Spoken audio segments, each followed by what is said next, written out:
for much. Oh my goodness, that's a way to begin. Thanks so much for joining us here on Fox 9 all day. It is great to be with you. My name is Simone Bullridge. Excited to be with you for the next 2 hours here on All Day. And I just wanted to talk about what's coming up for the next 2 hours. Of course, we're going to discuss the latest on the war in Iran.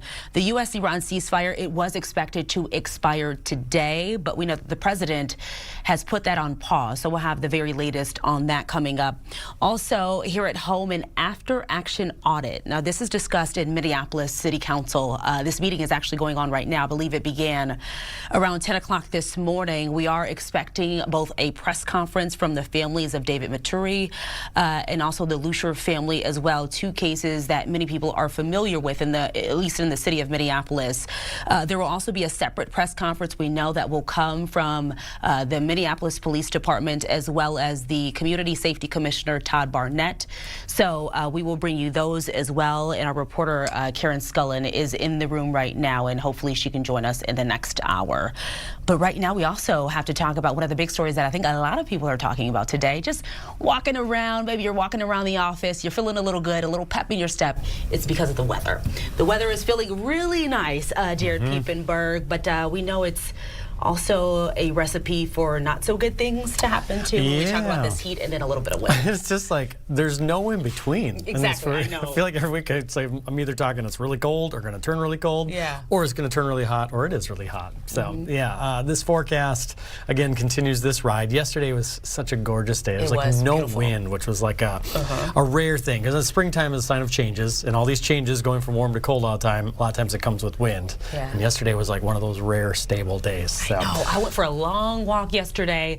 Today, though, I was like, whew, I might get a little hot out there on a walk. Yeah, there's not a whole lot going on. There's just some clouds in southern Minnesota associated with that wave that brought some showers down in the part of the state. But we're turning even warmer here this afternoon. High fire danger with the breeze that's picking up west out of the metro. So red flag warnings there. Just got to be careful. Tomorrow, though, is kind of a transition day, a day of changes. We'll have some more cloud cover. Expecting some showers to develop throughout the morning. And then as this cold front approaches the area, I am seeing a chance of some thunderstorm activity kind of the later half of the afternoon and the evening. So some of those storms may be strong to severe. The main threat is going to be wind with any of those, and actually going into that criteria of level 2, which is a slight risk for severe weather, if you're wondering what's on your screen right there. Just meaning that if you think like a bullseye, this is the better chance of like where we could see some of those stronger storms. Current temps though, 70s, how about mid 80s in Marshall and Redwood Falls. So it's warm out there, folks, and it's going to feel like summer this afternoon. High temps are going to rise all the way into the 80s for the Twin Cities, and it looks like even some spotty 90s to the west and southwest. So it's going to be warm. I mean, look in northern Minnesota, just shy of 80 all the way up toward the international border. So it is a toasty day. If you like the warm temps, bad news is it is the warmest day of the forecast. Tomorrow we stay warm, and then we get back on this like drop out. But then we're going to get closer to average for the remainder of the forecast. My wife today, I set out the clothes for my kids usually the night before if I can remember to do that. And I set out shorts for my son. I'm like, it's going to be so warm out there. He should be wearing shorts. And she messaged me like, they're a little bit short this year. So she's like, should I get some right away? And I was like, no, today's going to be the one warm day. So we have a little bit of time before we get warm again here with the 60s coming up. But it just looks a little bit more stable in the forecast. Not that up and down. Is like we may just kind of hang out in the 60s, and then another shot at rain on Monday. I mean, it's nice getting the warmer weather if you love that, but it is nice to also get some consistency. So it sounds like that's coming. You mentioned your kids, and I'm like, my son too. I sent him a t-shirt and shorts today. She's like, oh, it's going to be, I kept telling him like it's going to be hot. But I think I'm confusing him a little bit because he keeps thinking that he can wear, you know, shorts and a t-shirt every day. And I'm like, no, today we have to wear the sweatsuit. Tomorrow we'll wear shorts again. And on this day you'll need your winter coat just in the morning. Exactly. And then you don't need a coat in the like it's a ride. And all of us are experiencing that, whether you have kids or not. It's like, well, I needed a warmer coat or a couple extra layers in the morning. In the afternoon I'm wearing a t-shirt. So it's been a very interesting spring so far here. And we mentioned it too just in the commercial break. A lot of kiddos out out today celebrating Earth Day in different ways too, and so it's nice to get that warmer weather because I'm sure a lot of them are doing some Earth Day activities out there. And our 1-year-old, I'm like, well, send her in pants and her dress. She can just wear the dress later on. Hopefully daycare will take the pants off. But yeah, it is just it's a funny one trying to dress little kids. Well, can't wait to see what they have on when you go to pick up. So we'll see. Thanks, Jared. We'll check in with you later. Okay, we want to get to this story. This is what I mentioned right off the top here. The city of Minneapolis released an after-action audit of 2 cases today. So one involved Davis Maturi, and he was shot by a neighbor. You may remember this. He had reported it to the Minneapolis Police Department multiple times for threatening behavior. And this other case that they are discussing, you can see it's still going on right now. This is in the death of Allison Lucier, and she was found dead inside of her apartment. This happened in February of 2024.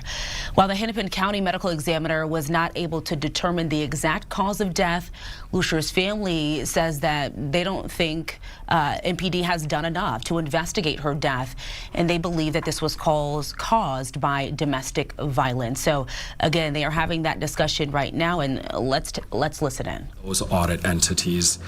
And so that is the conversation that we've started. It does require state legislation and potentially some tweaks to city ordinance beyond that. But that is the tool that I would ask that when the time comes that the council helps support. Okay, yes. Please reach out to my office when you're ready for city ordinance. I'd love to help champion that with you. I have a question that first came up during finding 4 on Mr. Maturi's case, but then was basically a question I had for all the following findings as well, and maybe also for the questions I just had. And that's basically what accountability is being done to make sure that this is followed. So in finding 4, the recommendation, reinforce expectations through policy and training for designating bias and weapons involved in incidents within police reports. There's some good responses from MPD here. It says active implementation, but I want to know whether this is a question for you or maybe it's a question for the police chief. I'm not sure. What are we going to have on the back end for after this is implemented? If it is not followed in the future, what will happen? Chair Payne and Councilmember Stevenson, that's a really good question, and you're thinking like an auditor here because the recommendation, as you noted, is to create something. The response is, we've created it. Audit often comes in, but we should not be the first. Every department within the city needs to manage their own risks. They need to manage their own expectations, and that includes the police department. And so it's beyond just this one recommendation. It's with all policy. It's with all procedures. And this is specific to how reports are being completed. There needs to be an internal mechanism, if not. And I think MPD, to an extent, does have this. So to get to the specific answer, I think that's a question for someone else. But I would say that from audit's perspective, if there isn't that review within the department itself, that's problematic. You know, I hate to say this, but people shouldn't rely on audit to find mistakes. Okay, yeah.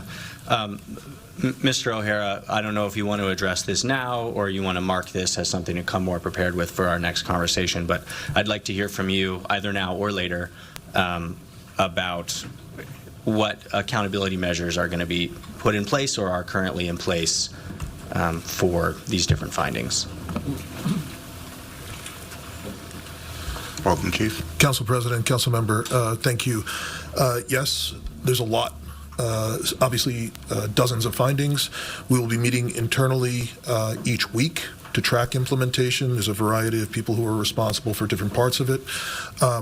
Some of them, I know there was mentioned earlier with dates and things like that, some of them involve technology that needs to be researched.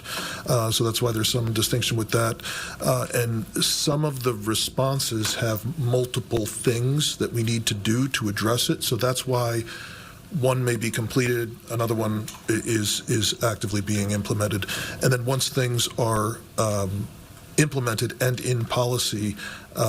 If someone were to violate it, then it's the standard disciplinary process. Okay. Maybe in the next time we come back and talk about this, if you could come ready to talk about issues with the standard disciplinary process and ways in which the council could intervene to improve that process. We had a private discussion about this, and so you'll remember. So anyways, please come ready to talk about that so we can have concrete things that we can do to improve our city. Yes, Council President. Thank you. I probably am out of time. I'm not sure. I have many more things here, but I think I'll yield to another member. Member Engelhardt. Yes, I want to echo what Councilmember Chavez and Stevenson have said, and I appreciate the family and community holding public officials and all of our entities accountable, including coming to inauguration and demanding that apology.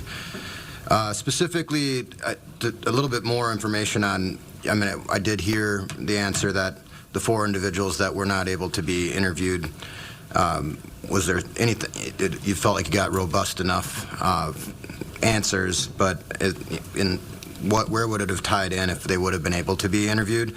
And then also, in these interviews, and the relation to the Police Federation and representation and that sort of thing, were these interviews done in the realm of a formal investigation where they received Tennyson and Garrity warnings and that sort of thing, so they could be used for follow-up if there is accountability in terms of performance management up to and including discipline?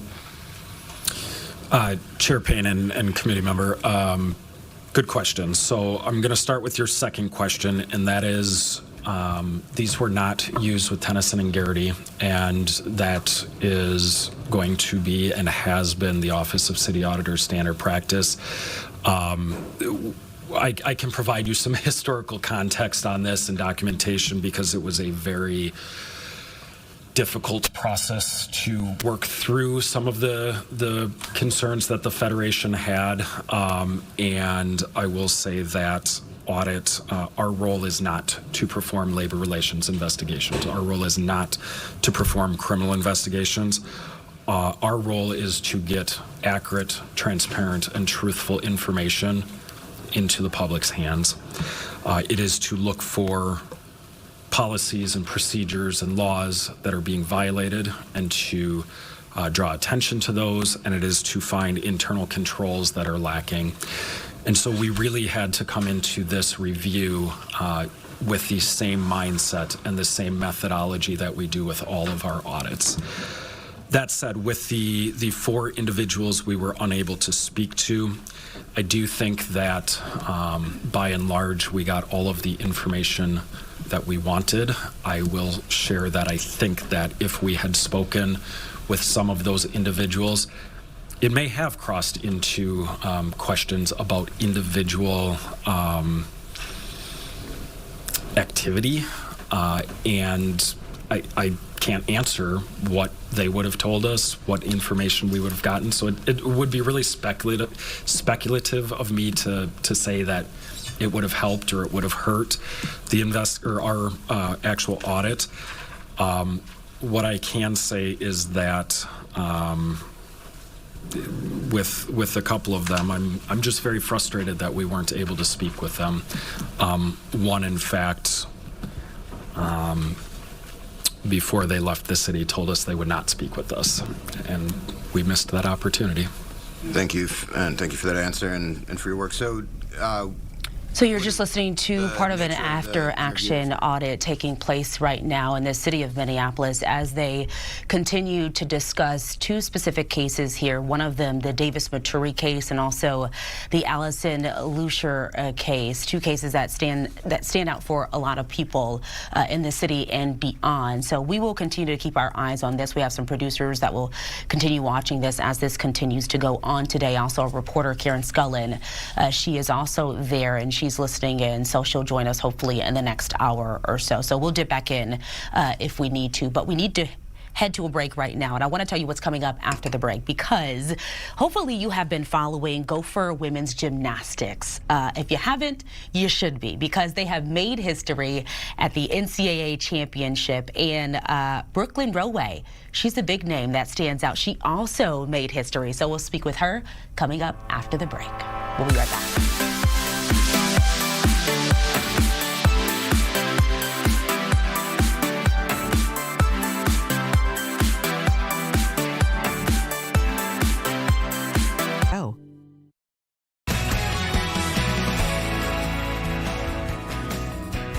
Well, last weekend, the Gopher gymnastics team competed in the national championship, marking the first appearance for the Gophers. And with them, senior Brooklyn Roway. She became the first Gopher women's gymnast to win a national title in 36 years. So this is really exciting. Roway scored a 9.96 on beam, making her this year's NCAA beam champion. So the Gophers placed 4th overall in the championship. And the beam champion joins us now to break down this historic run for the Gophers. Brooklyn, thank you so much for being with us. Okay, let me first start by apologizing, because when I teased our interview coming up, and I was listening to the broadcast, and they kept saying, what was it, Rory? Oh my gosh, now I can't even remember. Yeah. Well, the correct way to say your name is Roway, right? Yes, correct. Okay, Brooklyn Roway. Glad we got that out. But I'm mad they messed that up then, because this is a really exciting moment, you know, for you and the team as well. Can you just start by telling us about this experience and what it has meant to you? Yeah, of course. It's been just incredible. We're just so grateful for all the opportunities and this experience. It was a ton of fun and just super memorable with this team. We've been working so hard day in and day out to get to this place and reach this goal of making nationals, and then to make it to Final Four was just this crazy, wonderful experience. So yeah, just so grateful. Yeah, the best finish in school history. Can you tell us just a little bit more about what it's like to be a part of something so big, so grand? I'm sure so many people have been reaching out. What has it been like to just kind of have this outpouring of support? I think it's just an honor and a blessing to receive all the support from so many people, just reaching out and seeing all the things talking about our team and how far we've come. I think we're just really grateful for all that support. Yeah, and of course I have to talk about this one, because I feel like this has been making its rounds on social media the last couple of days. There's been a lot of talk about, of course, the exposure that you guys all had over the year, which wasn't nearly as much as some of the other schools that were competing. And a lot of people, you know, labeled your team as underdogs, and also the Cinderella story of the tournament. As a team, how has this kind of just resonated with you and your team as well? Yeah, I think, you know, with that, it's frustrating receiving less coverage, knowing we've worked just as hard to get to that place, but more so just for our sport in general, wanting that exposure for everyone and every athlete. They deserve the recognition. So I think that was hard, but also we've kind of taken on this mentality of we're not the underdogs, we're not going to let a label define us. So just continuing to believe in ourselves and each other and support each other in that way. Yeah, I know you're a senior, but I imagine for maybe some of the younger students, this is kind of just motivation for next year. Oh, absolutely. I think coming off of this high, it's even more motivation to get back into the gym and continue to push, knowing that we're capable of so much. Yeah. Let's talk about you for a second too, Brooklyn, because I want to know a little bit more about you. You're only the second ever Gopher to win an individual event.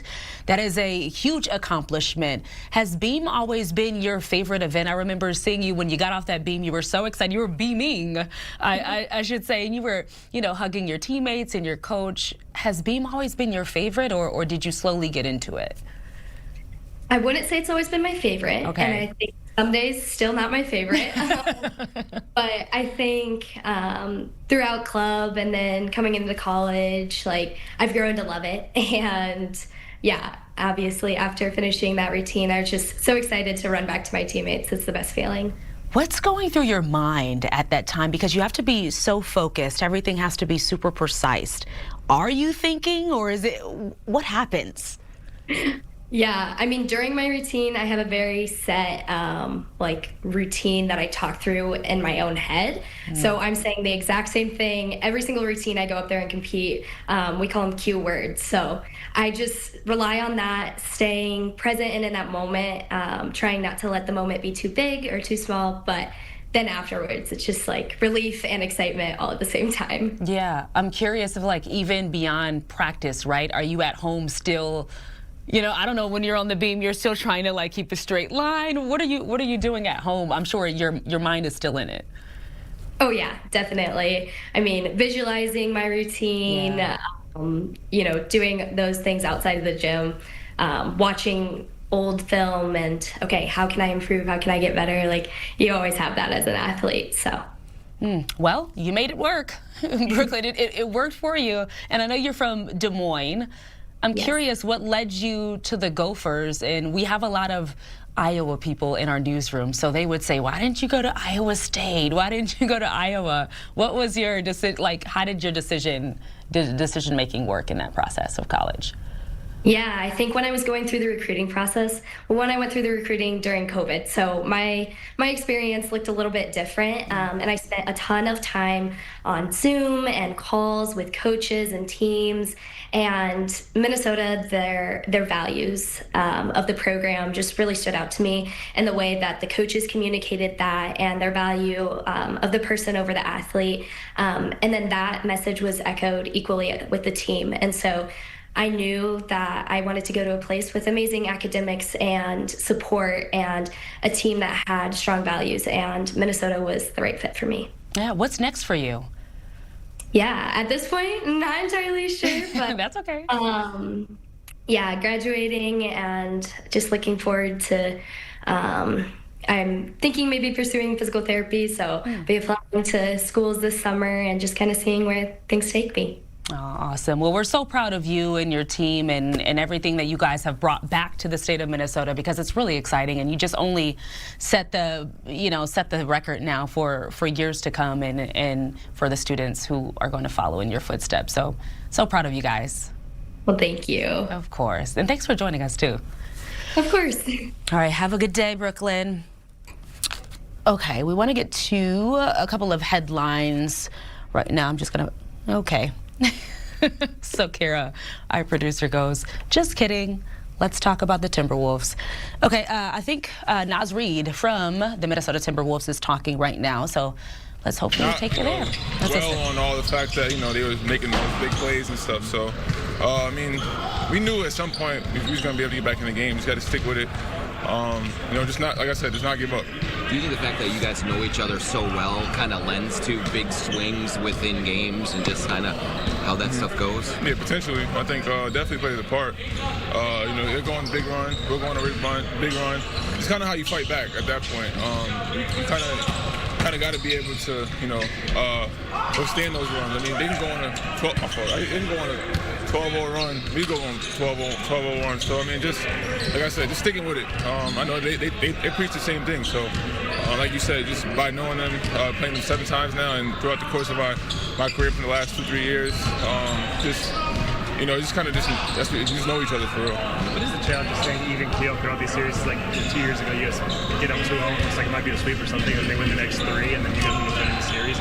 We've seen some of that here. Like, how do you stay level throughout the ups and downs? I think a lot of it is composure, obviously, but I think also with experience, we got a lot of guys who've been in a situation before, multiple years in a row, but like being in the Western Conference Final twice, but that also is like playoff games, playoff minutes. You kind of know what you're going to experience. You kind of know what you're going to be in positions and positions you're going to be in, and just being able to overcome those.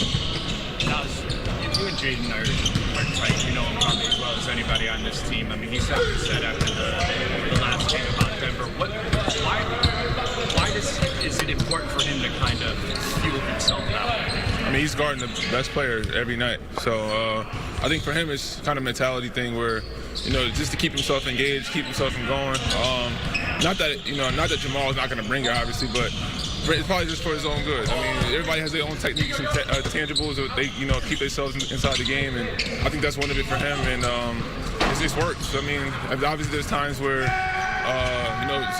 Some people might have the best of other people, but for him, I think that's just what works for him. Having been to the playoffs, is it a different level of intensity playing in Denver because of the rivalry? You know, so as opposed to the other teams and other series that you played before? For sure. And I think just because we've played them so many times, and it's never been we beat them so many times, they've beaten us so many times. It's literally neck and neck. So I think that plays a part of it as well. And then obviously, who doesn't love a big game? Who doesn't want to wake up for a game with a lot of excitement, a lot of back and forth in it? And it kind of just happens to get chippy in those moments. Did you kind of find your lane kind of as that game went along, so you got through to the dunk, and it just seemed like your comfort level was growing to where you're going to be able to do your most damage in this matchup? For the most part. I think also just whatever I'm dealing with now, just saying F it and just keep going. It's going to keep hurting, whatever the case may be, just keep going. I think that's kind of also what helped put myself in situations like just saying F it and just hooping. How do you do that? How can you put that out of your mind? I mean, I think it's just one of those moments where we were down. I'm like, this is my groove. I gotta do what I do best and show out, and that's kind of just what happened. Is it the type of injury where it hurts the same amount the whole time, or like if it gets bumped? You're just listening to Naz Reid, of course, from the Minnesota Timberwolves, discussing the game tomorrow in this series against the Denver Nuggets. The game tomorrow against the Nuggets at home at 8:30. We will also talk with some of our sports reporters about that as well, because Minnesota sports heating up when we talk about the Wild and the Wolves in the playoffs right now. Okay, we have to continue talking about the war in Iran and the ceasefire now extended, and we'll do that with Congresswoman Angie Craig. We'll also speak with her coming up after the break about DHS funding and also a DHS letter from her and her colleagues. We'll be right back after this break.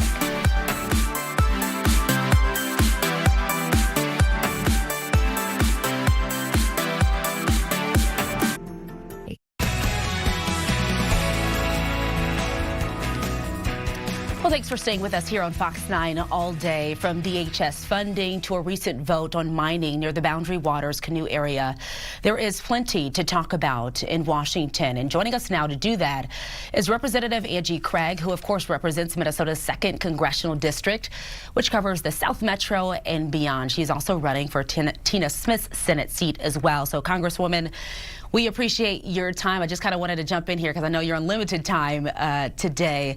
Let's begin with the war in Iran. We know the ceasefire was set to expire today. The president says that it has been extended and the ceasefire hold will continue until talks with Iran conclude. What are you hearing from people in your district, in those rural and maybe urban areas, about some of the impacts that the war is having on them?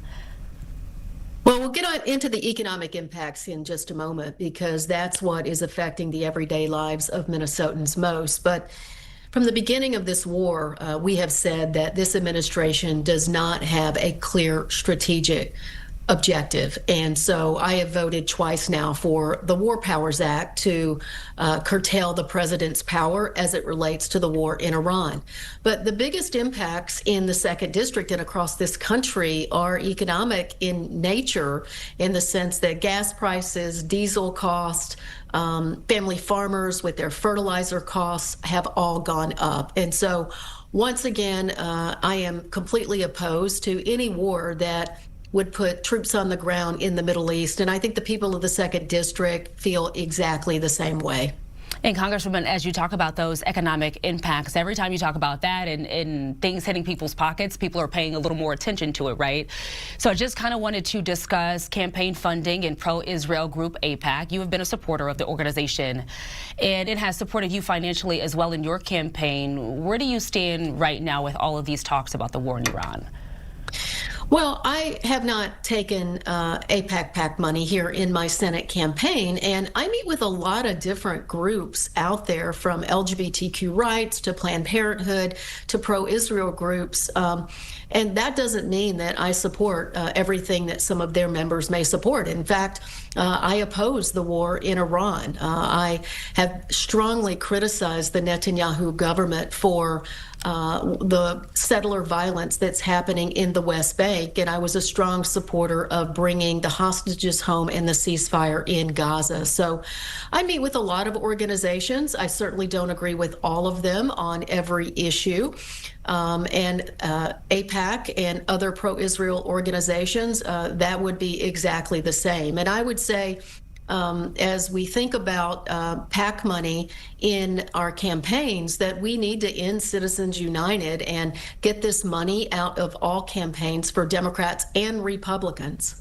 Yeah, with that being said, you're hoping to fill Senator Tina Smith's seat, who is retiring this year. Do you think maybe your history of support for AIPAC previously could shift votes when you look at maybe Lieutenant Governor Peggy Flanagan, who hasn't had that support from AIPAC?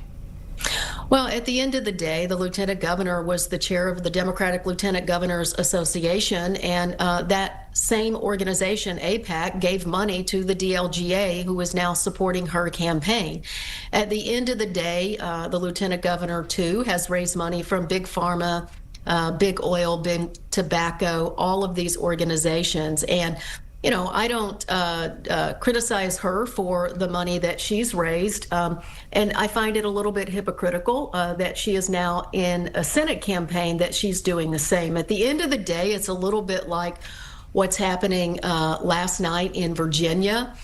Republicans started the gerrymandering war in Texas, and Democrats said we can't tie one hand behind our back, and so we're going to have to make sure that we go around this country and make sure that Republicans don't steal the next election. I don't think Democrats can tie a hand behind our backs with campaign finance. Let's change the rules for everyone.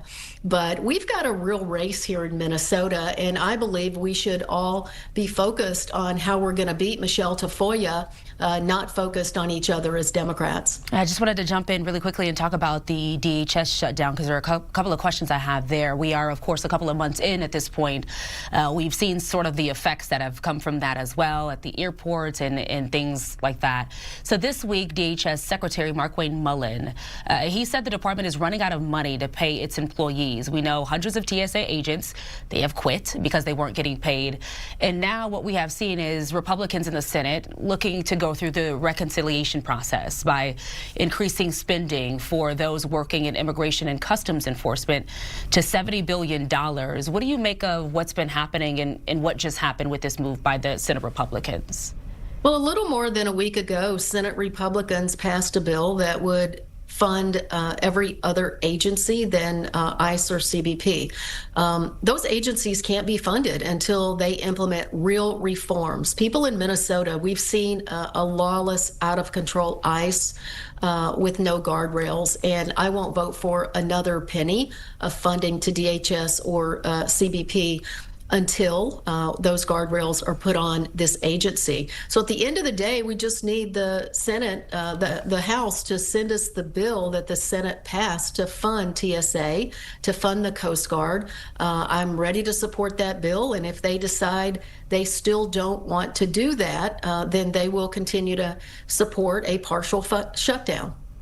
And you were one of over 30 lawmakers, I think, a part of a letter to ICE and DHS about their use of Palantir technology, which is sort of this tool to collect personal data. I remember doing a story with an investigative reporter who had dug deep into what the app was and how it was being used. We aired that on Fox 9, and it has been reported that ICE agents are using this tool. What are you and your colleagues asking for, and what are you hoping the result will be? Well, we're demanding that they stop using this surveillance tool to target our immigrant neighbors for detentions and arrest. At the end of the day, every American should be concerned about these surveillance tools because they are an absolute violation of our privacy. And of course, you know that you cannot just isolate this information to undocumented individuals. U.S. citizens are being surveyed as well. So they are using this technology in a way that it was not intended to. And we want to highlight this because we want the American people to speak out. And do we know when you are expecting to hear something back? Well, the letter just went out. The truth is, with this particular DHS, they're not that great at responding at all to members of Congress, but we're going to keep pushing them and highlighting the issue because all Americans should be concerned about this type of surveillance. Okay. Congresswoman, I wanted to talk about, of course, big news last week that really came down in a really tight vote. The Senate voted to overturn a 20-year federal ban on mining near the boundary waters. I think that vote was 50 to 49.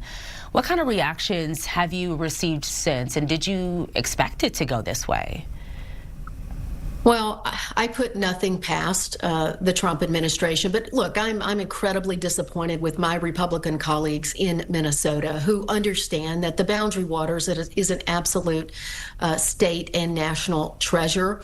Of course, I voted against this bill when it came to the U.S. House of Representatives twice, and I had encouraged every single one of my colleagues in the Senate to vote against the bill. So I think that this is the time where we have to ensure that we are winning elections so that we are able to fight back and ensure that we don't put one of America's greatest national treasures in jeopardy in the future. It's going to take some time, and any mining in the watershed of the boundary waters would still have to go through state and local regulators. But we have to win elections so that we can stop them. We can still stop them, but we've got to win and hold this U.S. Senate seat, and we've got to take the U.S. House back in 2026. Yeah, this is such a big conversation, especially in the state of Minnesota, so it's not the last time that we'll be talking about that. Let's kind of circle back because, of course, the DFL race for U.S. Senate is on as we continue to talk about that. Can you just kind of explain this debate over a debate, maybe, with Lieutenant Governor Flanagan? What's going on? Well, look at the Republican process right now. They're all sitting on a stage and they're having debates about policy. They're refuting each other in public. And as Democrats, we've all seen firsthand what a debate gone bad can look like. And, you know, I've been in 5 tough races in the 2nd District. I've debated Jason Lewis and Joe Tarab and Tyler Kistner multiple times. And the truth is that Minnesota doesn't know how the lieutenant governor will perform in a debate. She has had very few of them, if I think maybe one in her entire political career. And putting someone who is that inexperienced up against Michelle Tafoya, I think is a real problematic area. So the lieutenant governor says she'll do an interview with me on Almanac and she'll do a panel at Farm Fest that includes Republicans, but neither of those are a debate format. And so I'm calling on the lieutenant governor to accept real debates. I'm ready to accept a live TV debate. I'm ready to accept a live radio debate. And I would call on the lieutenant governor to accept and actually do a debate. All right, we'll be watching and we'll see if it happens. Congresswoman Angie Craig, we appreciate your time. Thank you for joining us. Thank you. All right, we did want to mention really quickly, too, as we wrapped up that last, question about the debate over debates. We did reach out to Peggy Flanagan's campaign for comment on this, on any future debates with Congresswoman Craig. You could see her statement right there. So her campaign says, quote, Congresswoman Craig is not telling the truth.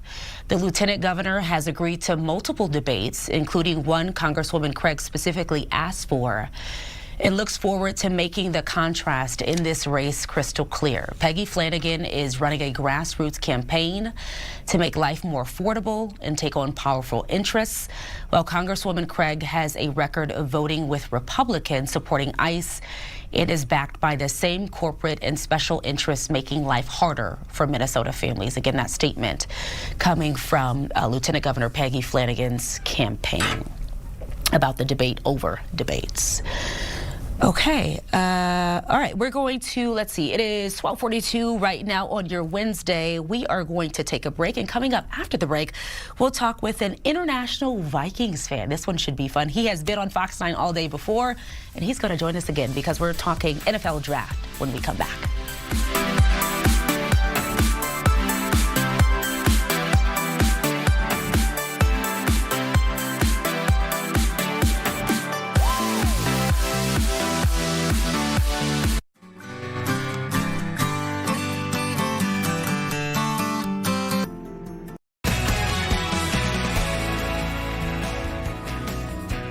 Well, last season, the Minnesota Vikings became the first team to play two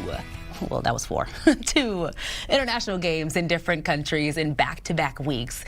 And the vice president of the UK and Ireland Vikings fan club attended both games, and he was then later named the Vikings International Fan of the Year. So this is really cool. John McDonald biked from Dublin to London in between games to raise money for a UK mental health organization. And you can see him joining us now. The International Fan of the Year has now made it to this side of the pond to attend the NFL draft. So you have been a super busybody, John. So we want to talk about just your trek in everything Vikings. Congratulations on everything. That's pretty cool. Yeah, it's been really cool experience doing this whole thing. It's very, very unexpected, but very, very grateful to the NFL and the Vikings for giving me this amazing award. And being in Pittsburgh for the draft, it's a dream. John, can I say, you look very sharp in your suit and tie. Did you do that? Just say you did it for us, but did you do this just for us? I did it for you, and in about an hour, I'm meeting Roger Goodell, the commissioner of the NFL. So what? You've got to look smart for them when you meet the commissioner. What? Okay, hold on. Tell us all about it. How did that go?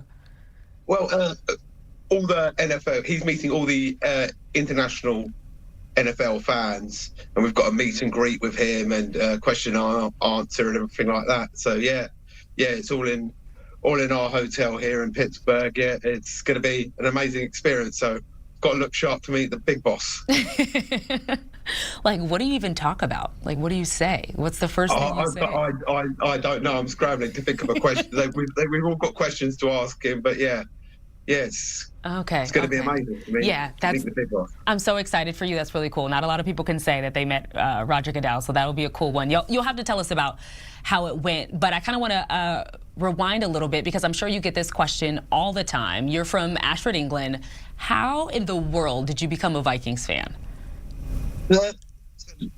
I was in a pub watching the NFC Championship game in 2009 against the New Orleans Saints. And I'd been following the NFL reasonably since for a while at that point, and I didn't really have a team. I had a kind of soft spot for the Vikings, and in the garden of the pub, some Green Bay Packers fans were burning their old Brett Favre jerseys because he was playing for us in the championship game. And I said, I want to be everything that's not that. And that day, I became a Minnesota Vikings fan for life. Oh, you're going to hurt we have a lot of Packers fans in our newsroom, John. Let me just tell you, they're not going to be happy about that comment. Oh, but that's really cool. How did you find out that you were going to be invited to the draft in Pittsburgh? I got on a video call with the Vikings front office to talk what I thought was just to talk about how we're going to move forward as a club and everything like that.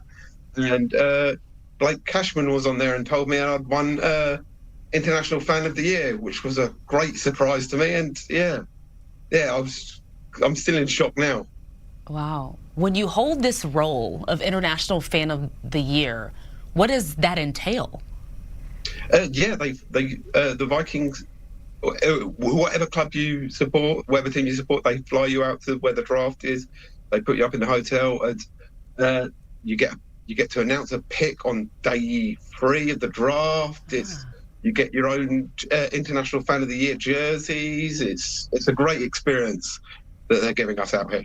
Did you get to bring anyone, or it's just you're riding solo? Yes, I got to bring the president. I brought the president of our fan club over here as well. He's my photographer and cameraman for the weekend.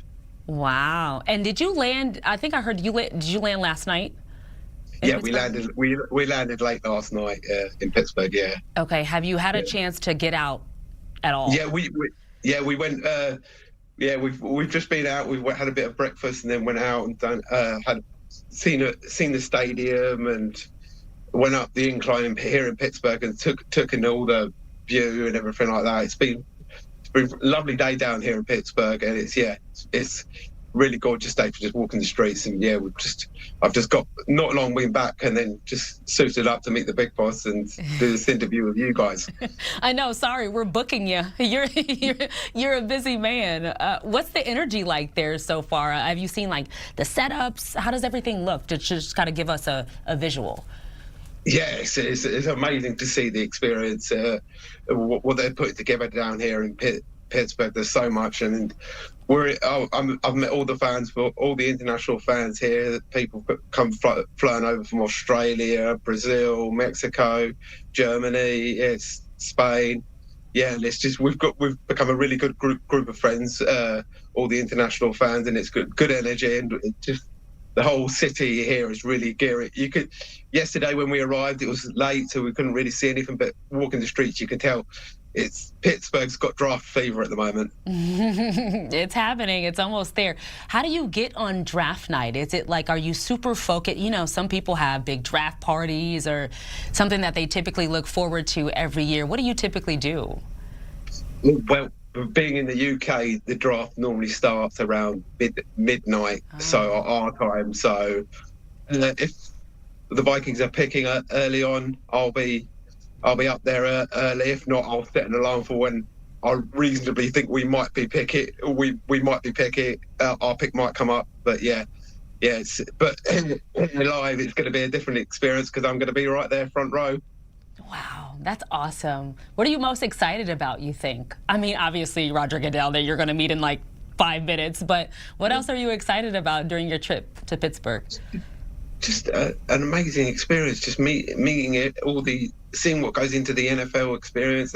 They're taking us backstage at the draft tomorrow before it all goes live and everything. Like we're walking the red carpet that all the draft players are going to walk before they get drafted. There's so much to contain in 1 weekend. 1 week we've got here. Yes, it's an amazing experience. Very exciting. How has your body adjusted? I know it has to be. I mean, that's tough. You're going on a different time zone right now. How are you feeling? I'm feeling fine. I'm actually feeling really fine. We arrived at the hotel about 9 o'clock last night. Okay. And we were like, well, we can go to bed now, or we can stay up a little longer, have a few beers, and then we'll be on Pittsburgh time. And yeah, so a lot of us decided to let's go with that option. You sound like you're partying hard. We need to be there. Team no sleep. You know, you just go to bed, drink a beer, watch the draft, and I think you have it all. You have it all planned out. John, I have to ask you because I feel like this is just the most Vikings question to ask right now. What do you think about the QB situation? What's going to happen?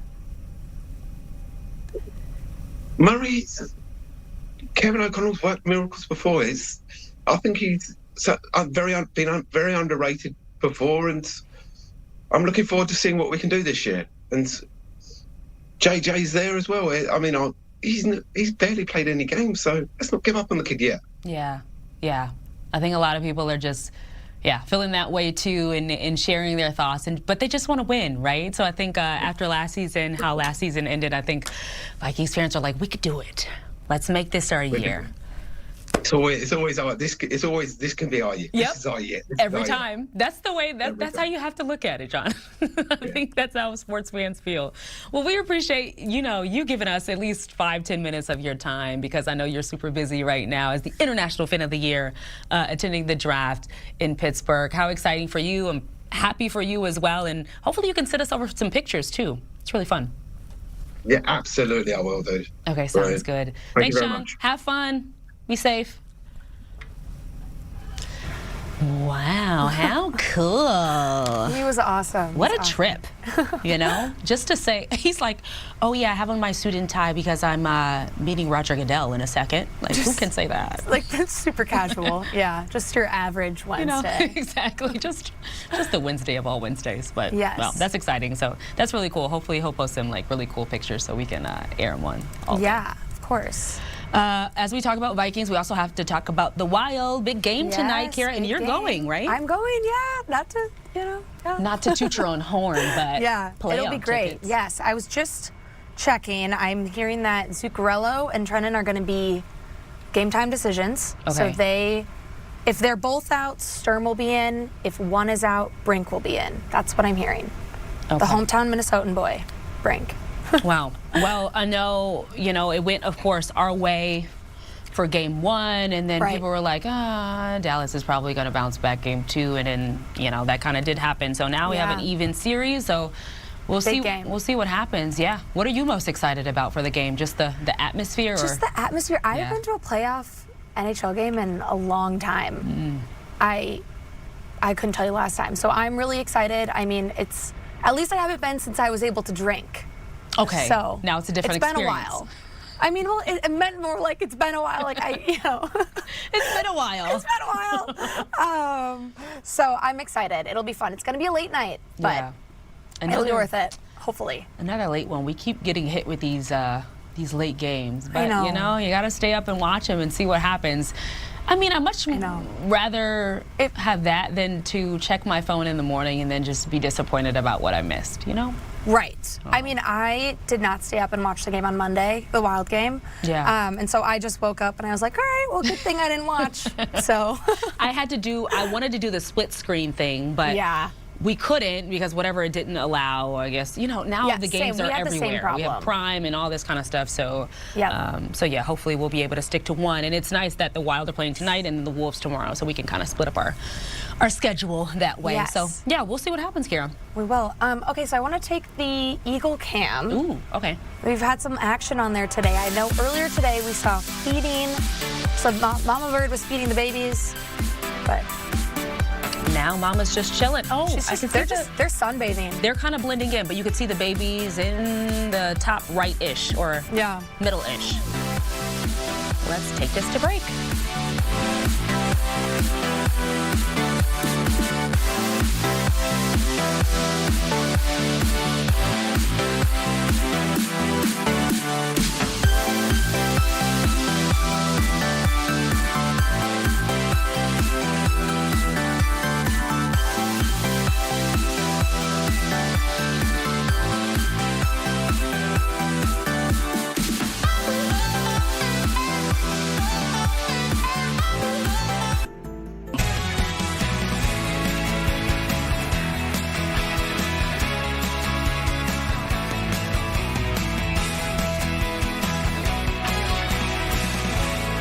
Welcome into Fox 9 all day for this 1 o'clock hour. It is great to be with you. My name is Simone Woolridge. Just wanted to tell you about one of the things that we are watching this hour. The Minneapolis City Council discussing the handling of the shooting of Davis Maturi and also the death of Allison Lucier. This has been going on since about 10 o'clock this morning after an after-action audit. So a few things we are watching there. Karen Scullin is also in the room. I think she was hoping to join us, but if she does not, we are hoping to take you there live as well, as that is still continuing to go on today. But right now, we want to talk about your weather forecast because hopefully you have had a chance to step outside. My goodness, it is beautiful out there today. If you like it hot, today is your day. Yeah, I have family kind of over west central Minnesota, and some of them live in Wilmer, and my uncle just sent me a message like, thanks for the great day. Likes to joke around. Don't you love when you get it like on the nice days, but then when they text you like, why did you do this to us? When is this going to end? It's freezing. Yeah, change this up. They're out in Wilmer, and it's already in the 80s. It's pretty gusty, but I mean, it's feeling like summer out there. I just checked. Eden Prairie said south-southeast winds at 15, but we're sitting at 79. So there's going to be a breeze for the rest of the day. I have some graphics playing here, so we're kind of in the middle of them, and that was actually a front that's going to move through later on tomorrow. It's going to spark some thunderstorms, so things are going to be pretty quiet for today, but just talking about tomorrow here, and then we'll go through these graphics again because they're just kind of just randomly playing. So kind of look for the bullseye. Here's your severe weather outlook for tomorrow. It does include the Twin Cities, but we're on the very northern edge of that. So tomorrow, it's just kind of a slight risk. So watch for some thunderstorms. Some of those may have some gusty winds tomorrow. Hail threat mainly looks to the south, but temps right now, 70s around the metro, 80s off toward the west. We're going to head in those mid-80s here to close out the day. So you're thinking, oh man, is it going to cool down when I get off work? You're probably going to be like in the warmest part of the day here this evening. So if you're like, ooh, I like the warm temps. Well, when I go for the walk, that's about where we'll be at peak. And even some 90s off toward the west. Wow. So things to watch for tomorrow. late afternoon, evening hours for the Twin Cities. Thunderstorms roll on through. Some of those may be strong to severe. The main threat looks to be wind, if anything does go into that severe criteria, although the majority of those storms will probably stay below that. So they're just going to be kind of stronger storms passing on by to finish out the day. That's a cold front. Behind it, we cool down, but a little bit closer to average, and that's the way it'll be. But if you are stepping outside here today, it is going to be windy in western parts of the state. Oh man, Marshall, 51 mile-an-hour wind gusts recently. So not expecting it to be that windy in the metro, but there will be a breeze. Okay. But it's going to be warm. A warm breeze. Yes, for sure. On your walks. Warmest day of the forecast. Tomorrow's still really mild. It's going to be mild in the morning, too, if you're wondering about, like, dressing for the bus stop. It should be in the 60s. And then after that front moves through tomorrow evening, that's when temperatures will cool back down, a little bit more seasonable. And then it just looks, it's kind of averages out, looks like anywhere from 50s to 60s for kind of most of the area. So it doesn't look as drastic in changes coming up here. We've had really hot days like today and really cold days like we've had, on some of the weekends recently. It's been hard to keep, obviously you're a meteorologist, so you're like deep into it, but it's been hard to keep up. Like if you're just an average person, you're at home, you're like, okay, how do I dress tomorrow? Because today was 80, tomorrow could be, in the 50s. So it's kind of been hard to adjust in that way. So it'd be nice. Just even as a meteorologist, like staying on top of that and then trying to get like the message out, because we know every part of the forecast, and depends on when someone has a day off. They're like, well, I only care about Wednesday next week. Yeah. I don't care if it's going to storm tomorrow, but what's it going to be on Wednesday? Because I have that day off that I'm taking. So it just all depends on like where people are kind of viewing into that part of the forecast. So sum it up, warm and windy today. Tomorrow thunderstorms, and then kind of looks like 60s. We may have some 50s, but just kind of leveling off there. Okay, well, if you like the heat, today is your day. Yeah, get out. Get outside because things are changing, it sounds like. Okay, thank you, Jared. We appreciate it. All right, something we have been monitoring since this morning. The city of Minneapolis released an after-action audit of 2 cases today. And this is one of them involving Davis Maturi. He was shot by a neighbor, and he had reported it to the Minneapolis Police Department multiple times for threatening behavior. A lot of people in the city and even beyond may remember this case. So that's a big one they're talking about today. Another one is in the death of Allison Lucier. She was found dead inside of her apartment. This happened in February of 2024. And while the Hennepin County Medical Examiner was not able to determine the exact cause of death, Lucier's family doesn't think the police department actually did enough to investigate her death, and they believe it was caused by domestic violence. So right now, the city council still having that conversation, some discussions. I saw the police chief just a moment ago. So we want to just take a moment to listen in and let's see what they're talking about right now. And then on October 11th, Mr. Maturi made the 911 call to report that this individual was yelling racial slurs at him and threatened him about a tree. It said that this individual already was the subject of numerous complaints by other neighbors. Okay? So there was a home ownership exchange, right? You stated in your audit that the previous homeowner had a harassment order against this individual and that the new homeowner was reluctant about obtaining one because the calls went unanswered. You didn't know that somebody else had bought the house and moved into the house and was a new subject of what was happening. So this property and this individual should already have been on your radar because he was at a dangerous onset to the community, period. Okay? So when we talk about the 5-day waiting period for him to be arrested after the offense had occurred, it was more than 5 days. We're talking about multiple years of violence that had perpetuated and haunted this community by this individual. Let's start there. Now, I want to look at slide number 27, finding number 2. And slide 29, because they're both on the same page of of information that you've shared with us about this not being assigned to responding officers constantly. That's showing up there. It's not being assigned. It's not being assigned. It's not being assigned. It's not being assigned. And the negligence of what happens in a pre-brief and debrief when officers change shifts. How does that work? Because when there's a shift change and there's a pre-briefing and a debriefing of what happened in a previous shift for officers that are on duty, then information should be relayed to individuals about what the climate of the community is at that moment. And if there's multiple police calls that are coming in to this address, not only is it reported as a problem property to the city, but it's also reported as a problem property with the police department because they're getting constant calls from that neighborhood from onset of ongoing activity. So the fact that Maturi neglected to file an HRO because of the negligent history and the failure to respond by MPD, even though they knew the previous history of the former owner and having the previous history of harassment orders that have been implemented in that community from said perpetrator, from neighbors, and also victimizing this community as a whole, MPD had a fiduciary responsibility to that community to immediately escalate what was happening and neglected to do so. So that disheartens me. That makes me extremely sad because this is not foreign behavior. This should not have ever gotten to this point in ever. There's not a reason that you could tell me that it should have ever gotten to this point just based on the history. We got to look at the historical context. Mr. Maturi was a new resident in this space, but the history continued to perpetuate in that same area for an overextended amount of time. So that angers me, and I just want to point that out. So whatever needs to be done to remedy the historical and include the historical context when you're looking at situations involving victims or victimized neighborhoods or neighbors or community members when they're telling you constantly over and over again there's a problem.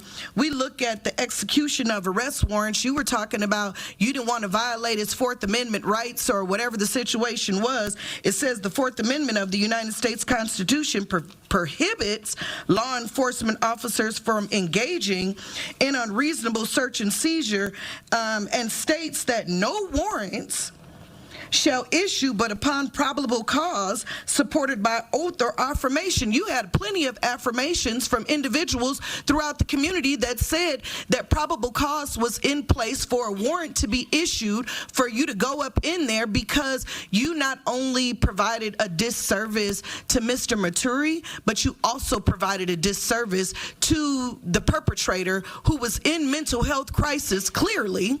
Okay, and there was a history of him being civilly committed or having whatever, couldn't stand trial in previous cases or whatever. So the history was there. It was already a known fact.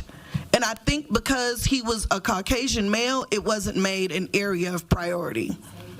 And that is what has me, Fannie Lou Hamer, tired of it being a drawn line of separatism of where value is placed when you look at predetermining factors of who's making the complaint. So that hurts me to my core. At the same time that this situation was going on, there were numbers of other issues and complaints that were coming through around that same geographical area about individuals who are in mental health crisis that are terrorizing the neighborhood, and nobody does anything about it because they're white males. Because they're white males. And that needs to stop. Like, I don't know what ordinance or law needs to be written into whatever, but somebody need to get somebody's cousins under control. Next, I want to pay attention to finding slide 5, slide 57, finding 5, slide 57, and finding 7 7 still in the case of our beloved sister, Miss Allison. I think it's great that we have these domestic violence navigators working with our police department. But my question becomes is how bad does domestic violence have to get for it to be taken seriously? Because in fear, if you've ever been a victim of domestic or sexual violence, there is a fear that riddles through your body, through your soul, into your core, that makes it difficult for you to tell your truth, because in so many ways you blame yourself for the outs that you didn't take. So it disheartens me to hear and to see in the findings of these slides that when victims stop responding or participating in investigations, that you're saying that it is difficult to move forward with that investigative process. Here it is, our beloved sister had multiple calls to the police department, and her family also pleaded on her behalf just the same. With that being said, there was full cooperation of people who were reaching out for the safety, health, and welfare for her that could have allowed, again, the probable cause existed there because there were the community complaints. This 72-hour period of time does not institute the police going on a manhunt for these individuals. I know, because I was assaulted and reassaulted within that 72-hour period, okay? And nobody was out running around searching and looking for them, okay? They were not looking on a manhunt. They wasn't going to their mama's house, their cousin's house, where they hang out at, and all of these other things in order to get this violent perpetrator off the street. And now this individual is in jail now for a crime that he committed towards somebody else, because during that 72-hour period of time, nobody was looking for this individual. So he had the freedom and the liberty to go out there and perpetuate violence on somebody else. Shame. Shame. That pains my core. Shame. I am upset because I know what it's like to be on the other end of that 72 hours. I don't know what it's gonna take for people to get this stuff right, and what the training, the whatever the case is, but all of this information is, and I thank you for your audit, but it's disgusting, because what it does is it tells on the negligence. It tells on what fell between the cracks, and that there is a lot of work that needs to be done. It's a lot of work that needs to be done. I'm not saying that it's going to be fixed overnight, but it saddens me and it hurts me to my core to know that we continue to lose victims, we continue to fail our neighbors in this capacity, and that cries for help fall on deaf ears, especially when it comes from individuals in Black and brown communities. And I just really want better. I really want our police department to do better. I just do. I really want there to be a better working relationship between right now. It's a mixture of the council there as well as some family of Davis Maturi and Allison Lucier, as they continue along with the council and a couple of other city leaders to discuss these two cases it's called an after action audit. So this has been going on for several hours now. It began around 10 o'clock this morning. We will continue to watch it, and of course we'll bring you any new information once we get that. But our reporter Karen Scullen is also in the room, so she'll have a live report as well at 5 o'clock tonight. Wanted to quickly mention as we head to break something that we are watching right now. I'm just going to read off my phone because this is a tweet coming from the Edina Police and Fire Departments. There is a large police presence right now. This is at the 3300 block of 66th Street West in Edina, and police and also fire telling people to avoid this particular area until further notice. I believe we have a shot up that will bring you coming up in just a few minutes. But again, that is the latest information from Edina right now. A large police presence in the 3300 block of 66th Street West. So if you have any plans or know anyone in that particular area, please ask them to avoid that area right now. Of course, we are getting our questions in to try to figure out what's going on there. We will have more coming up after the break, including with our Don Mitchell to talk about the Minnesota Wild. Another game tonight, Game 3 against Dallas. We have a lot to discuss, so she'll join us next.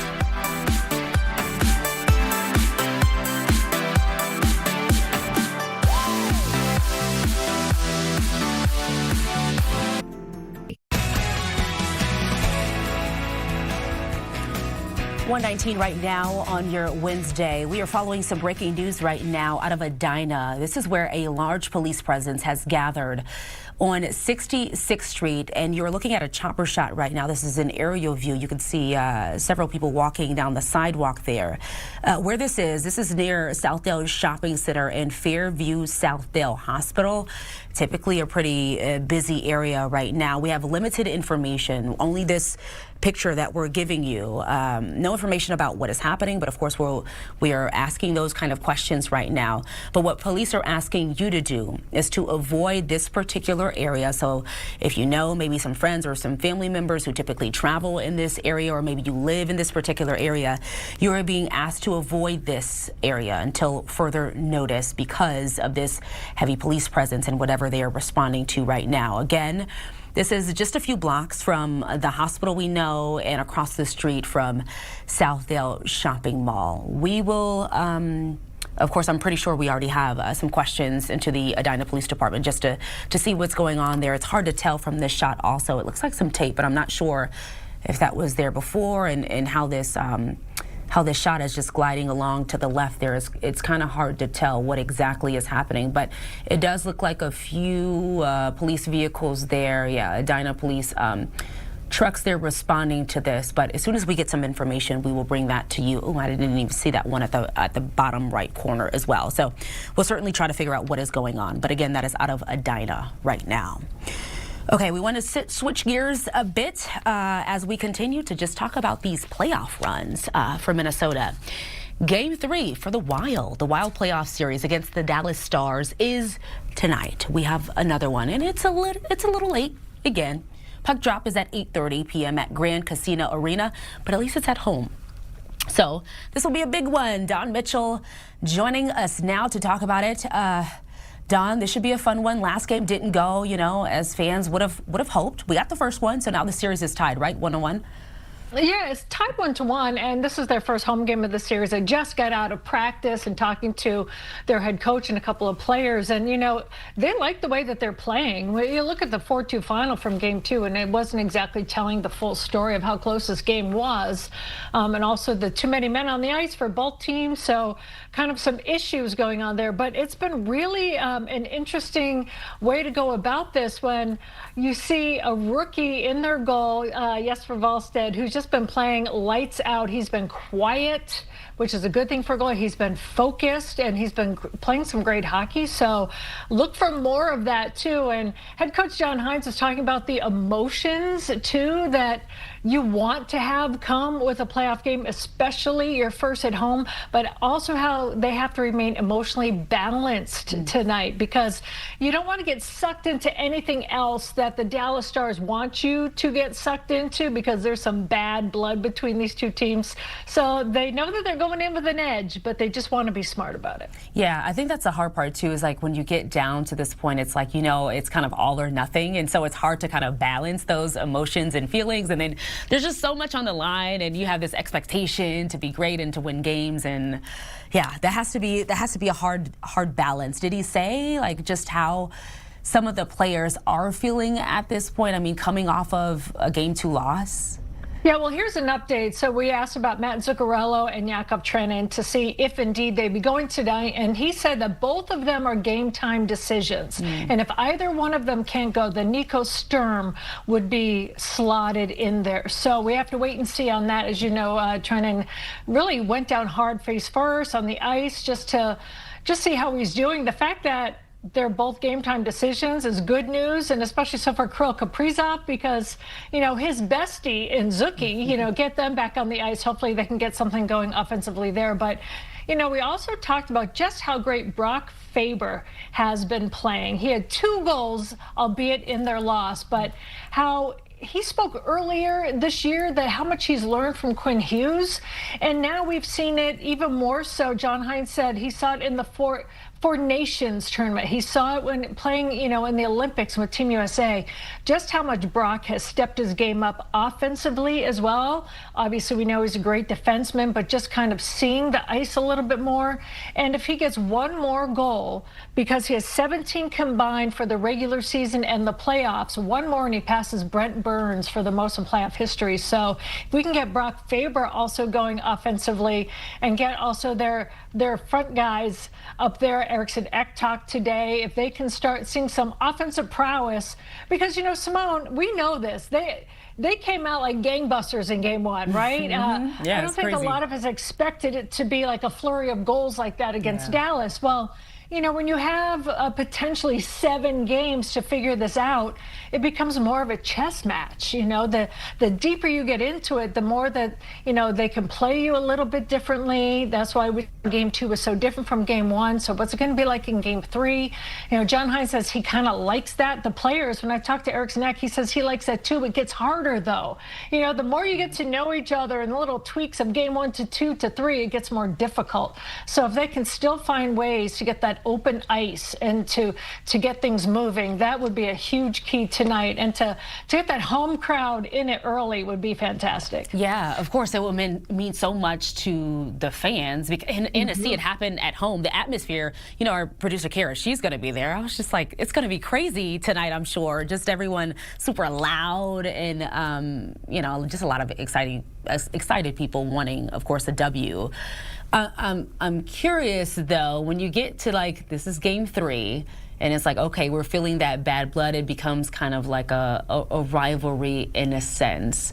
How much does it's definitely a rivalry. It was a rivalry before the playoffs even started. We have some good rivalries happening in Minnesota right now, Don. I'm like, you know, not to veer off, but I mean, even Timberwolves Nuggets, if we talk about that rivalry, there are some good rivalries happening that we're watching every day, I feel like, this week. And I just think the bad blood between the Stars and the Wild, it's even in the regular season, they have this. There's those added to, like, kind of subplots that's going on, because Jake Ottinger in goal for Dallas played amazing. He is a Minnesota native from Lakeville.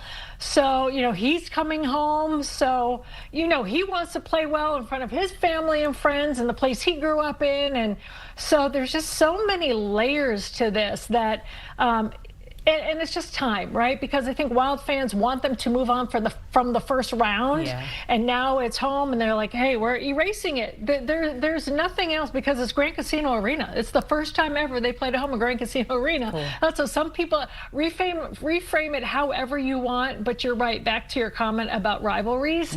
That's what fuels it. And I don't know. I'm not saying I want it to go to a game 7. I mean, I know people hate when I say that, but I love game 7s. But I think just for Wild fans' sakes, they want to take care of business before it gets that far. Yeah. So, you know, if they can get a leg up, it's 2 games to 1, you know, get one at home. So, you know, we'll see what transpires. Late night, like you mentioned tonight. Another late one, but yeah, hopefully they can walk away with the W. It's nice when things get spicy, but we like to lock it up quickly. So hopefully we can do that tonight, 8:30 at Grand Casino Arena. Appreciate you, Dawn. See you later. All right, appreciate you too. Bye. Bye. Okay. We have to take a break, but I wanted to talk about this because coming up after the break, this is an important conversation about Alzheimer's. Our Tim Blotz will be joining us because there is a new report that has been released about Alzheimer's, and he has some data and some information there after speaking with some folks at Mayo Clinic. We'll be right back. with that conversation with Tim coming up.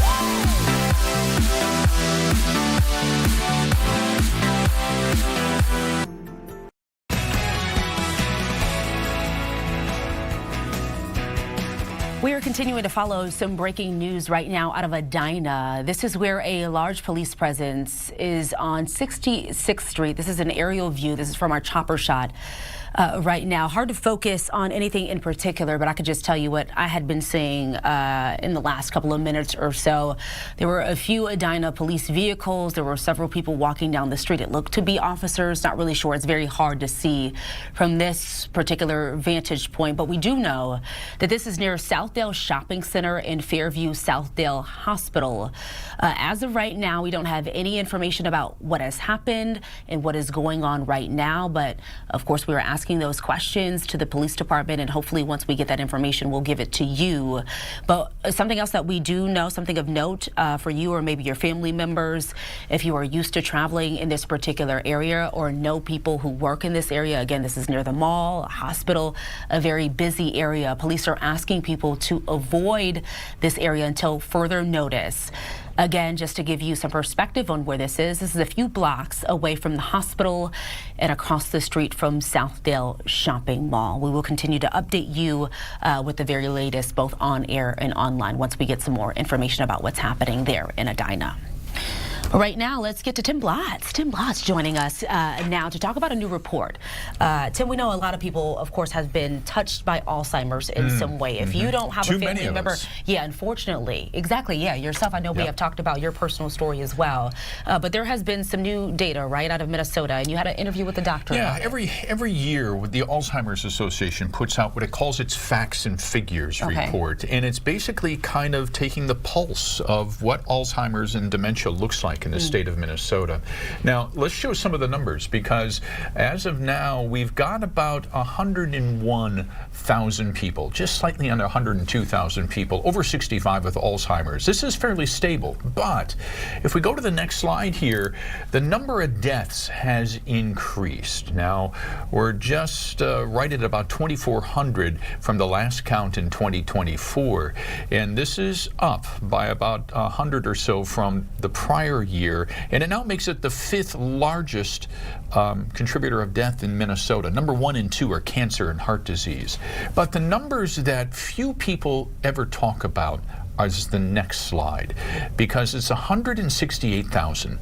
These are the number of caregivers in Minnesota for those who have Alzheimer's. And the thing is, almost all of these are family members, right? Yeah. So, and they're putting in an extraordinarily amount of time and resources into caring for their loved ones with memory issues. And it works out, if they were to be paid, right, and they're not, it would work out to $6.3 billion a year. Wow. And care for their loved ones. So that's just kind of the scope of what we're looking at here. I had a chance to talk with Dr. Ronald Peterson from Mayo Clinic, who's one of their leading Alzheimer's researchers. And Ron is just an amazing guy and a great doctor, and we've gotten to know each other over the years on this issues. So I talked to him about, okay, the latest numbers and what you're seeing on the horizon for research and especially therapies and treatments. And so I want to let you listen in to our conversation that we had. Ron, thanks so much for your time here. Deeply appreciate your insights on this. The latest facts and figures are out today from the Alzheimer's Association, showing that just under 102,000 Minnesotans, 65 and older, are suffering with Alzheimer's disease. This is almost 11% of our population over 65 now. And I have to believe that does not surprise you. No, in fact, with age being the biggest risk factor for Alzheimer's disease and aging of societies, including Minnesota, the numbers are going up rather dramatically as society ages. The number of deaths from Alzheimer's in Minnesota, that too is rising. Just more than 2,400 now last year. It's the 5th leading cause of death in this state. Is that because this cohort over 65 is growing, or are we in fact seeing more incidents of the disease? I think it's the former. I think that as we age in society, we become susceptible to other causes of death. And people with Alzheimer's disease are living longer these days, partly due to treatments, partly due to better care. The Alzheimer's Association has a program for maintaining the welfare of people as they develop the disease. So I think it's a manifestation of aging. I don't think the disease is increasing in incidence or in severity. That I think it's primarily an aging phenomenon. One of the big issues that too often is overlooked with this disease is that this is not just an individual disease. I mean, this affects the caregivers too. The number of caregivers has increased now in Minnesota to more than 168,000. And this disease takes a tremendous toll on the families too. And I know as a physician, you certainly see that. Absolutely. For every patient with Alzheimer's disease, there's usually one or two people that need to be involved in that individual's care. So if there are 100,000 people with Alzheimer's disease in Minnesota, there are 168,000 people who are caregivers at all different levels. So it's very much a family disease, not just an individual, and incorporates the entire community with regard to caring for individuals with this disorder. Ron, let's talk about the research and the new therapies that have come out, because you and I have had some great discussions over the past couple of years about a couple of the new drugs that have come out. One in particular, Leqembi, which is really designed for patients who are in the earliest stages of Alzheimer's. So it catches it. If you are able to catch it early, this drug may be able to put people in place for a while. Explain that to us. Sure. There are two drugs, lecanemab and donanemab, that have been FDA approved for people with symptomatic Alzheimer's disease, meaning individuals with mild cognitive impairment or mild dementia. And it appears that these drugs are effective at slowing down the rate of progression. Doesn't stop the disease, doesn't make a person better, but it does slow down the rate of progression. So we try to portray this to people, patients, as keeping you at your current level of functioning for a longer period of time. So if you have mild cognitive impairment, we'll try to keep you there and slow down the rate at which you might progress to dementia. And that can be very important for individuals. Ron, you've been using Leqembi with your patients at Mayo Clinic now for what, about a year and a half? What kind of results are you seeing? 2.5, actually. So we've been using Leqembi at the Mayo Clinic for over 2.5 years now, and we're seeing a good response. That is, people seem to be remaining relatively stable with regard to their clinical condition. And knock on wood, we've had relatively few side effects with the medication. So we're pleased with the outcomes. Ron, I understand the FDA has recently approved injections, home injections, where people can inject themselves at home with Leqembi, so that if you live in a rural area, you don't have to go to a clinic once a week for this. And that's a huge development too, right? Yes, that is true, Tim. So right now, Leqembi has been approved for subcutaneous administration, meaning you can administer it to yourself under the skin at home for the maintenance phase of Leqembi. So after 18 months of intravenous treatment, you can transition to the subcutaneous form. But the company has a proposal in front of the FDA right now, with the date of May 24th being their decision point, where they're going to decide, can we use this drug subcutaneously at home injections from the beginning? So you don't need any intravenous infusion. So I'm thinking that will probably be approved by the FDA next month, and then that'll be a game changer for people, again, who live a long distance from their clinics. Now, I have to believe that if you're able to get a really good blood test, it might help patients and their families with maybe some lifestyle changes that could alter the course or spread of the disease. You know, I think one of the major implications of blood tests is moving earlier in the disease process. Right now, the FDA, the two drugs approved by the FDA are for symptomatic disease. There are two clinical trials underway right now. Mayo's participating in one of them for people who are what we call preclinical, meaning they're clinically normal, their memory's okay, but they do have the Alzheimer's protein in the brain. They have a positive blood test for Alzheimer's disease. So the two drugs now, lecanemab and donanemab, are being used in these clinical trials, again, for people who are normal, to see if we can delay, postpone, maybe even prevent the development of symptoms. That'll be a huge advance for the field.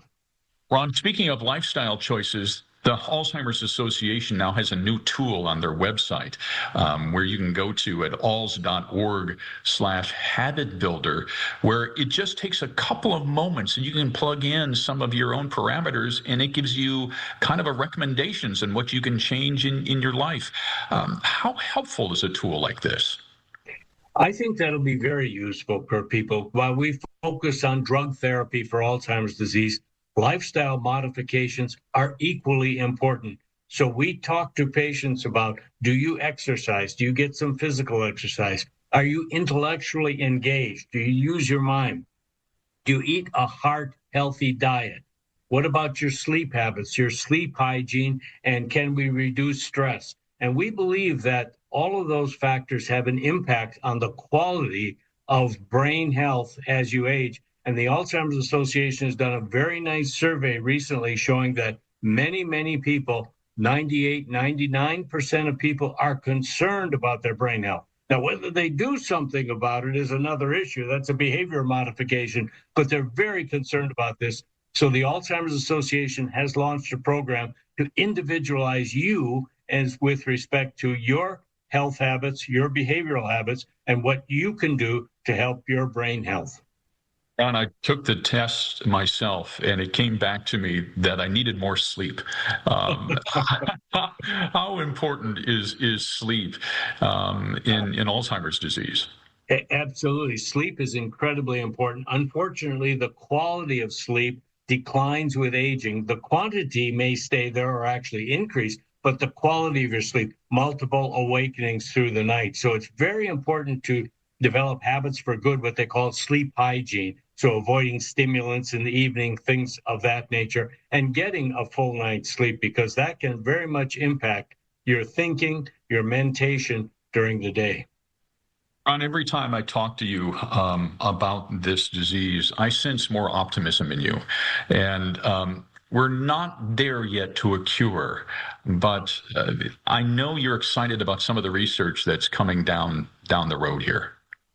Absolutely. I mean, this is a very exciting time to be involved in not only patient care, but research in Alzheimer's disease. Now that we're making these advances, we can be more specific with the diagnosis. So it's not just memory and aging or you're getting senile, but now when memory impairment develops, we can be relatively certain as to whether Alzheimer's disease is a cause of your memory failure.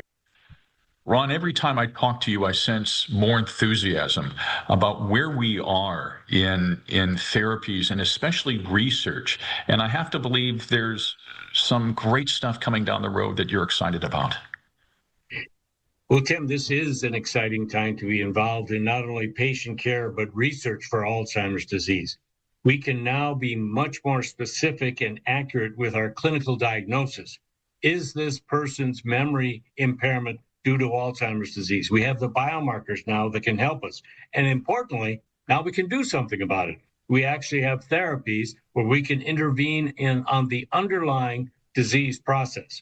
But what I'm excited about is the utility of these blood tests that have now become available for helping us make the biological diagnosis of Alzheimer's disease and moving earlier in the disease spectrum. So not waiting for the symptoms to develop, but can we actually intervene earlier and try to slow down, delay, maybe even prevent the development of clinical symptoms due to Alzheimer's disease? That's a huge advance from, say, 5 or 8 years ago. It just seems like we're making progress every year. Dr. Ron Peterson from Mayo Clinic in Rochester, Minnesota. Ron, thanks for your time. Always great to talk to you. My pleasure, Tim. Thanks for having me. Ron is such a gift. Every time I call Dr. Peterson and say, hey, there's some new development, can we talk about it?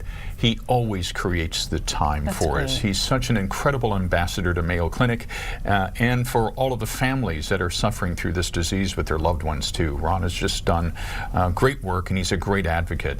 As toward the end, we were talking about the new webpage on the Alzheimer's website that you can go to, alz.org/habit-builder. And what this does is you can kind of plug in some of your own lifestyle choices and everything from your blood pressure, your latest reading of your blood pressure, how much sleep you get, how much exercise you get, and it kind of gives you a baseline of what you need to consider in lifestyle changes to perhaps ward off the symptoms of Alzheimer's. And as I shared with the doctor, it came back and told me that I'm not getting enough sleep. And quality of sleep, as you heard Doctor lecture me, is very important. He just cares. Right? And yes. Yes, thank you, doctor.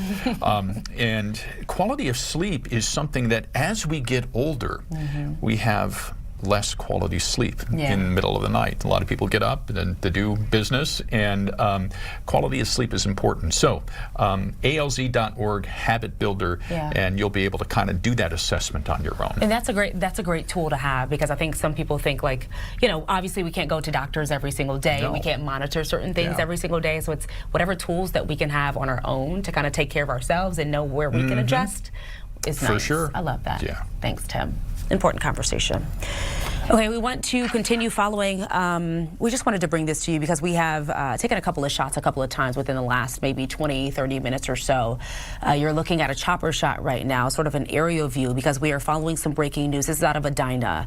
This is where we know there has been a large police presence that has been gathered on 66th Street. Our producer, Kara, has been looking at some of the video as we have been in, you know, different things in the middle of the show. So she has seen some police officers in a yard next to an apartment building, also various police cars as well. It's sort of difficult to see all of that from this aerial shot, but you can see some of those police vehicles there, some of those police officers as well. I think I see a couple of officers behind one of those police vehicles right now.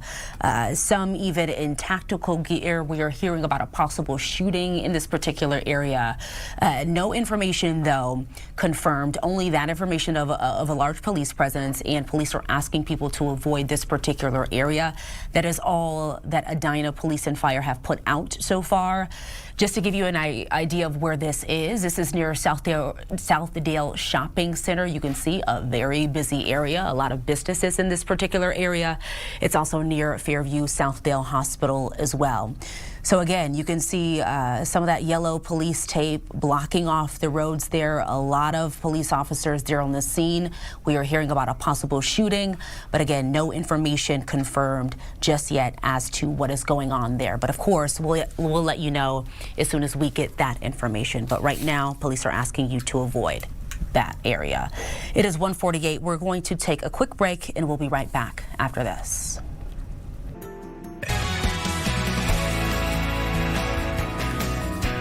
We're continuing to stay on top of some breaking news out of Edina right now. We have continued to see a very large police presence in this particular area. We know this area is on 66th Street. This is near the Southdale Shopping Center in Fairview Southdale Hospital.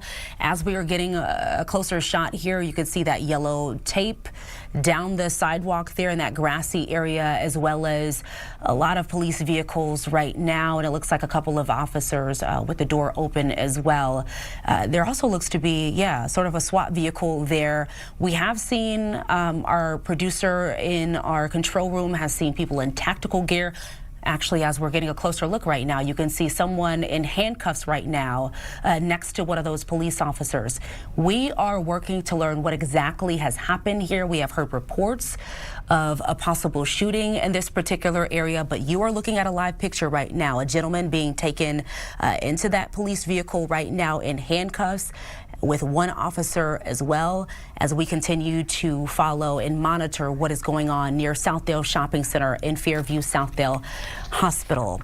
We have gotten some reports as well of the mall and the hospital on lockdown right now. We have several people who have written in, some friends of some of the people in our building as well, who have talked about a possible lockdown. We have not gotten that piece of information confirmed, but of course, we have reached out to the Edina Police Department to figure out what has exactly happened there. But we have been monitoring this for maybe about the last 30 minutes or so.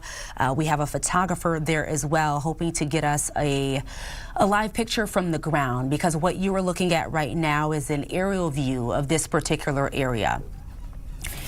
So we do know something else that we have learned, and as this police vehicle drives off as well, something else we have learned, police are asking people to avoid this area. They are saying do not come to this area near the 3300th block of 66th Street, excuse me, as you can see this very, very large police presence. Over the course of time, too, within the last few minutes, we have seen some of the officers maybe focused on, I believe that's an apartment building. Again, it's been difficult to see from some of our shots in this aerial view, but right now we have a ground shot. I believe this is our photographer, Scott Keller. He's kind of widening out there to kind of give us a better view as well. Several police vehicles, undercover vehicles as well. Our producer just telling me that another person has been taken into one of those police vehicles, possibly being detained under arrest right now. But again, we are not sure. We are working to learn what has happened. If this is a possible shooting next to this very, very busy area. We know several businesses are in this particular area, including the hospital, the shopping mall. So you're likely to know someone who has to pass through this area. Maybe you live in this particular area. But police are asking people to avoid this particular place because of what is going on right now. Kara, our producer, if you want to jump in at some point to let us hear from you, because I know you've also been watching what's going on. Kara, did you want to jump in for a second? Feel free. You got me? Yeah. Okay. Okay, so we just got note that Health Fairview confirms they have lockdown procedures in place as a precaution due to the situation near Southdale. We have not confirmed the mall, but we're getting reports that the mall is also on lockdown. Okay. And we could see why, because of just such this large presence, and we don't know if they were necessarily looking for someone or if this could have been some sort of chase. Again, none of this confirmed. This is just, hypothetically speaking, then that would, be reason for them to kind of go on lockdown, because if they're searching for someone in particular, of course, out of a safety precaution for everyone else, they would need to do that. But as Kara just mentioned, Fairview had a lockdown. We are working to confirm if the mall is on lockdown right now. We could just see it for ourselves of someone being taken. At least two people we know have been taken into in handcuffs into a couple of those police vehicles. But I just want to sit on this aerial shot just for a second, just to give you some perspective of where this is exactly. And we can just do that just for a second together.